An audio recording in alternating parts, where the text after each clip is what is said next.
গাড়ির সাউন্ড একটু দেখায় আপনাদের, তখন চালানো অবস্থায় কতটুকু বুঝতে পারছেন আমি জানি না। এই হচ্ছে সাউন্ড গাড়ির।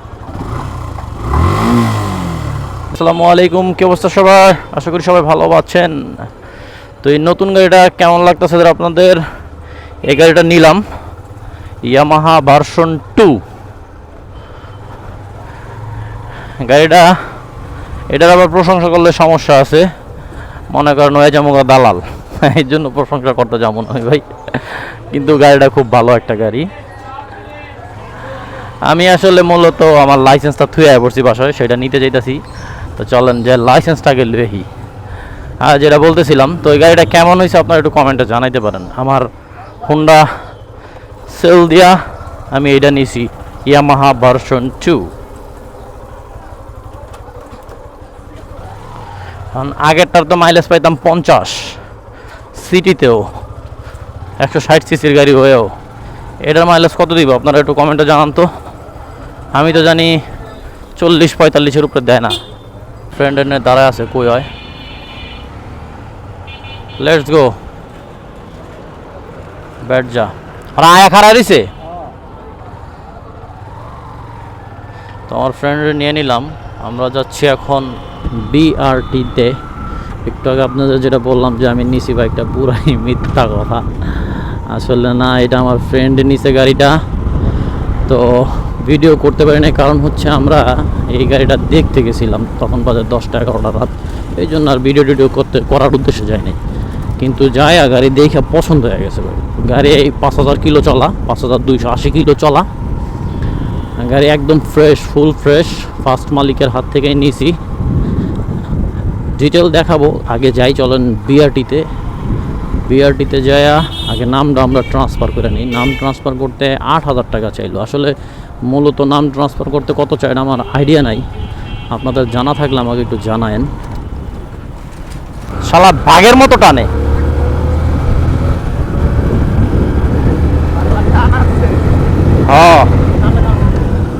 হ্যাঁ, তো আমরা বিআরটিতে আইসা বললাম, এই জায়গাটা ঢুকে যাম ভিতরে। গাড়ির কাগজ দেয় রে, আমি ভিতরে ঢুকবো। তো ভিতরে ঢুকি, কাগজপত্র আমার ফ্রেন্ডের কাছেই, ও কাগজপত্র নিয়ে আইতেছে। একটা ছাওয়া জায়গায় ঢুকি না, এই যে সব জায়গায় রোদ, ছাওয়া আর কোন জায়গায় খারাপ হোক, যে পরিমাণের রোদ বাবা। এই জায়গাটায় দাঁড়াই। তো চলেন আমরা ওই যে ইনস্পেকশনের জন্য ওইখানে দাঁড়া করায় গাড়িটা চেকিং হবে।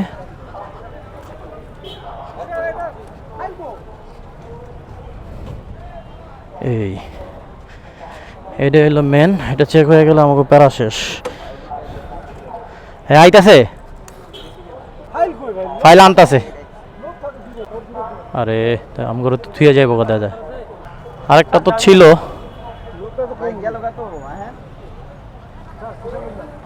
আমাকে ফাইলটা আনতে পারতাছি না দেখা গেছে গায়ে। আরে দিল লাঞ্চের পর, এটা কোনো কথা? ওই যে কইলো লাঞ্চের পর,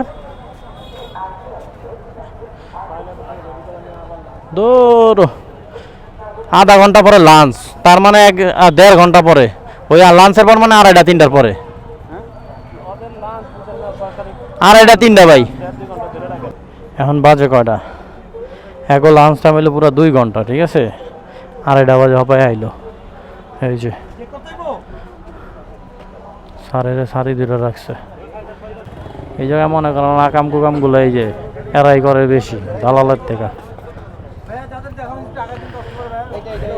এই যে ব্লুটা, এই অবশেষে আমাদেরটা, না না ডিজিটাল না,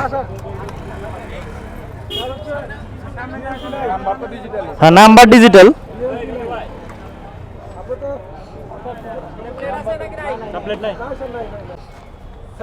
হ্যাঁ, তো আমাদের কাজ কমপ্লিট করলাম। আমরা গেটিটা লক করে দেয়, কাজ কমপ্লিট হয়ে গেছে আমাদের।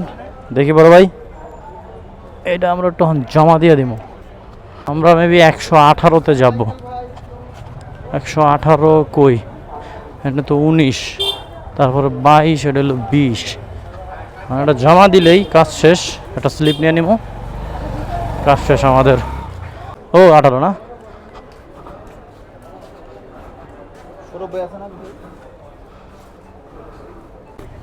আমাকে যে দুর্নীতি কত লেভেলের কতভাবে দুর্নীতি হয়, এই ভূমি অফিসে বিআরটি চাইলে টের পাওয়া যায়। দুর্নীতির শেষ নেই। আপনি চিন্তা করেন, এই জায়গার থেকে ওই জায়গায় তো ঘুরেই বই, আর কি করে এটা সমস্যা ওইটা সমস্যা, তো অগবলে এখন সার্ভারের সমস্যা। কাগজটা জমা দিলে কিন্তু আমার কাম শেষ, অথচ এখন হলো সার্ভারের সমস্যা। কয় ভাই আধা ঘন্টা পরে আসেন, অথচ এই সার্ভারের লেগে সরকার হাজার হাজার কোটি টাকা খরচ করতেছে। তাহলে এই টাকাটি কই যায়? হ্যাঁ, চোরের গোষ্ঠী, শালা চোরের বাচ্চারা টাকাটি খাইয়া সব বয়ে থাকবো। সার্ভারে কী কমোহন আর, চলেন গাড়িটারে ওদিকেই লয়ে যাই, যেহেতু আমরা এখন ওদিকে থাকবো, ওদিকে নিয়ে রাখি। আমি লোক ভালো না, এখন আমি ওই স্টাফ এই জায়গা, ঠিক আছে, রেখে দিলাম এখানে গাড়িটা। এই যে 208, তো এটাই হচ্ছে আমাদের লাস্ট সিগনেচার। এটা সিগনেচার হলে কাম শেষ আমাদের। তো আমাদের পুরোপুরি কমপ্লিট হয়ে গেল নাম ট্রান্সফার। এখন বাজে কয়টা?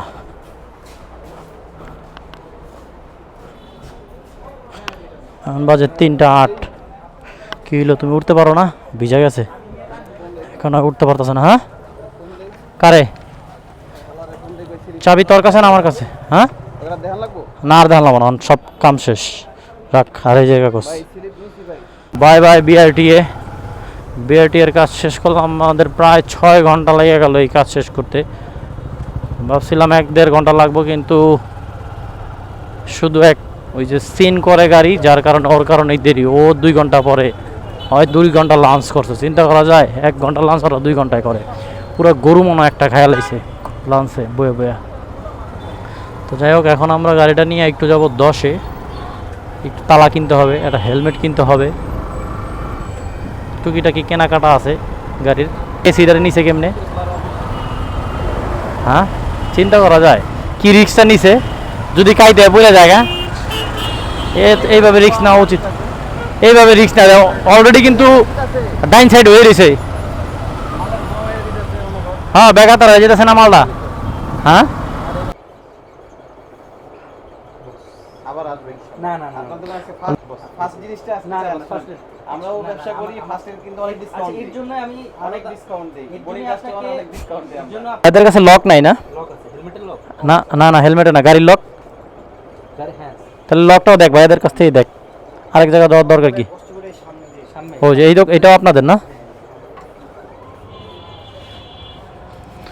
হ্যাঁ, অবশেষে তুই নিয়ে নিলি করা একটা হেলমেট। এই যে জায়গাটা লক দেখ, তুই ডিস্ক লক দেখবি? ওই যে জিগা কোন লক লাগবে তোর? এই যে লকস, সব লকস এখানে আছে। ভালো কয়টা লক দেখান ভাই আমাদের। ইঞ্জিন অয়েল আছে? শেলেরটা? ইঞ্জিন অয়েল নিবি না? হ্যাঁ হ্যাঁ, এটা আমার হচ্ছে ওই যে ইয়ামাহার, ওটার জন্য কোনটা? এটা কি মিনারেল না? তুই এখনো সিনথেটিক ইউজ করার বয়স হয় নাই। ল তাহলে ওইটাই ল। আমরা গাড়ির কিছু কিছু জিনিস দেখাই আপনাদের, কারণ অনেক লেট হয়ে গেছে। এটার আলাদা করে ভিডিও আমি বানাইতে চেয়েছিলাম, তো আলাদা করে ভিডিও বানাইতে পারবো না। তো গাড়িটা কিনছি, এই যে লুক দেখতেছেন। গাড়ির সাথে আমরা কি কি ফ্রি পাইছি, এই মাঠগার্ডের এইটা পাইছি, সারিগার্ড না কি কয় এটা পাইছি। তারপরে একটা সারিগার্ড পাইছি, আর ওটা হলো মাঠগার্ড কাভার, মেবি ওইটার নাম, ঠিক না? আর যে চাপাটা দেখতেছেন, যে ফার্স্ট মালিক ছিল উনি এটারে চেঞ্জ করছে। চেঞ্জ করে এই যে এটা অরিজিনালটার ভিতরে কিন্তু এই সুইচটা নাই লাইটের, ঠিক আছে? তো উনি এটা চেঞ্জ করছে। 1700 না বলে 1800 টাকা লাগছিল। আর কি, আর হচ্ছে এই যে বাম্পার দেখতেছেন, এই বাম্পারটাও উনি লাগাইছে। তো ওভারঅল এখানে 3-4 হাজার টাকার মতো মাল লাগানো আছে টুকিটাকি। এটা ওইটা আরও লাগাইছে। গ্রিপ তো চেঞ্জ করে না, গ্রিপ এরা ওদিনকে মনে হয় গ্রিপ চেঞ্জ দেখছিলাম নাকি মনে নাই। আসলে যেদিন আমরা গাড়িটা দেখতে গেছিলাম, দেখার উদ্দেশ্যে গেছিলাম, যার কারণে আমি ভিডিও করি নাই। কিন্তু যা আমাদের এতটাই পছন্দ হয়ে গেছে, রাত 12টার সময় গাড়িটা আমরা নিয়ে নিছি, আমি আর আমার ফ্রেন্ডে মিলে। এখান থেকে কিছু কেনাকাটা করতেছে, গাড়ির জন্য নতুন গাড়ি নিছে। হ্যাঁ, গাড়ির সাউন্ড একটু দেখায় আপনাদের, তখন চালানো অবস্থা কতটুকু বুঝতে পারছেন আমি জানি না। এই হচ্ছে সাউন্ড গাড়ির, দেখছেন সাউন্ড কীরকম। গাড়িতে আসলে ওরকম কোথাও কোনো বড় ধরনের দাগ টাগ দেখি নাই, আমরা দেখে আনছি যতটুক, ওরকম দাগ টাগ পড়ে নাই। ছোটোখাটো টুকিটাকি হালকা পাতলা দাগ থাকতেই পারে, কারণ ইউজড গাড়ি কিনলে এটা একটু থাকেই কম আর বেশি। এই আর কি দেখাবো আপনাদের। এই যে এখানে কোনো কালিকুলি বের হইতেছে না, একদম ফ্রেশ। ও আরেকটা জিনিস লাগাইছে, এই যে লাইট, এটা দেখছেন, এটা যে যখন চাকা ঘুরে লাইট, কিছু কিছু জিনিস ভাই লাগাইছে, গাড়িতে লাগানো আছে। আর আপনারা দেখছেনই, যতটুকু পারছি বিআরটিতে দেখাইছি, আপনাদের নাম ট্রান্সফার করলাম। আমি আমারটাতে ঢুকাই আপনার সিনথেটিকটা, এটা হচ্ছে মিনারেলটা। তো দেখা যাক ও চালালে একটা পারফরমেন্স কেমন পাওয়া যাবে। আমাদের মোবিল টোবিল সব ভরা শেষ, এখন আমরা যাচ্ছি বাসার উদ্দেশ্যে। আর বাসায় যাওয়ার আগে এটা ট্যাঙ্কিটা ফুল করা হবে। দেখি ট্যাঙ্কি ফুল করতে কত লাগে। ফুল করেন কাকু। এই হচ্ছে 145 টাকা করে, কয় লিটার ঢুকে দেই তো 1580 টাকার তেল নিলাম আমরা। হ্যাঁ হ্যাঁ, 10টা না, 11টার কাছাকাছি, 10.89, ওই 11টাই ধরা যায় আর কি। 1600 টাকার তেল 10 লিটার, 11 লিটার আয়, চিন্তা করা যায়। ये दोस्ती, যা।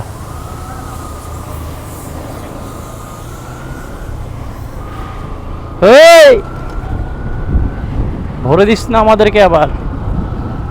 ও, এই গাড়ির তো প্রাইসই আপনাদের বলা হলো না। এই গাড়িটা কিনা পড়ছে আমাদের, দেখছেন হালার, যেটা বলতেছিলাম, গাড়ির প্রাইস পড়ছে হচ্ছে আমাদের 2,13,000, আর হচ্ছে 8 পড়ছে নাম ট্রান্সফারে, তাহলে টোটাল গেল কত, 2,21,000। মানে সেম গাড়িটা যদি আমরা নতুন কিনতে যাইতাম, 2,38,000 মনে হয় নতুন, আর 17 না 18 পরে আপনার